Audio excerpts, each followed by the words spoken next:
আমি তারেক বলছি। জি জি আসিয়ার শরীর কেমন আছে এখন?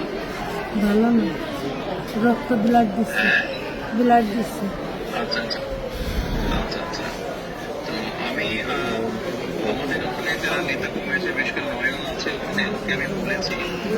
আমাদের মাগুরায় যারা নেতৃত্ব আছে তাদেরকে আমি বলেছি যে তারা আমার পাশে থাকবে, তারা আসিয়ার পাশে থাকবে, যাতে আসিয়ার ন্যায় বিচার হয়। জি আসিয়ার সাথে যারা অন্যায় করেছে তারা যাতে শাস্তি পায়। জি এর জন্য আমাদের অবস্থান থেকে আমরা চেষ্টা করব, যতটুকু সম্ভব আমরা চেষ্টা করব যাতে দেশের আইন অনুযায়ী আপনারা যাতে সঠিক বিচার জি পান। জি এবং একই সাথে আমি নয়নকে বলেছি যে আসিয়ার জন্য চিকিৎসার জন্য যেসব ব্যবস্থা নেওয়া সম্ভব সেই সব ব্যবস্থাগুলো আমরা চেষ্টা করবো আমাদের দলের অবস্থান থেকে। না, ওই ওই নয়ন ভাই খুব করেছে আমার জন্য। আমার যে খোলাফান আছে আমরা সারা রাত যাবে, আমার জনের যা লাগে সব দিচ্ছে।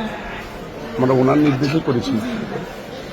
আপনার কাছে এইটুকু আবদার, যেমন ছোট বলি আপনি যদি দেখতেন ওই বুকগুলো খাইয়ে বিক্রি করছে, তাহলে আপনার আমি কেন যাচ্ছেন যে ওরা কি জঘন্য খারাপ ব্যবহার করেছে আমার মানুষের।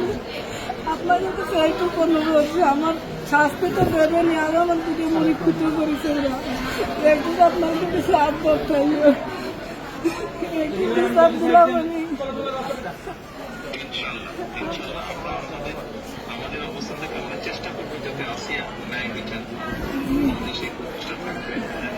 আপনি চিন্তা করবেন না, আসিয়ার চিকিৎসার জন্য যা কিছু প্রয়োজন আপনি যদি কিছু মনে করেন আমাদেরকে জানাবেন। এতে নিয়ে টেনশন করবেন না। ভাই আসবে আমার সাথে। আমাদের লোকজন সবাই নেতারা আপনার পাশে আসিয়ার পাশে তারা থাকবে। জি আছে নয়ন ভাই, আপনি নয়ন ভাই আছে, আপনি আছেন, আপনি তো সব দেখছেন, তারপরে আমার দেখতে কি দেয়। ইনশাআল্লাহ আসিয়া যাতে দ্রুত সুস্থ হয়। আমি তো এই দোয়াই করি যাতে আমার বুড়িটা বুড়ি ফেরত আসে।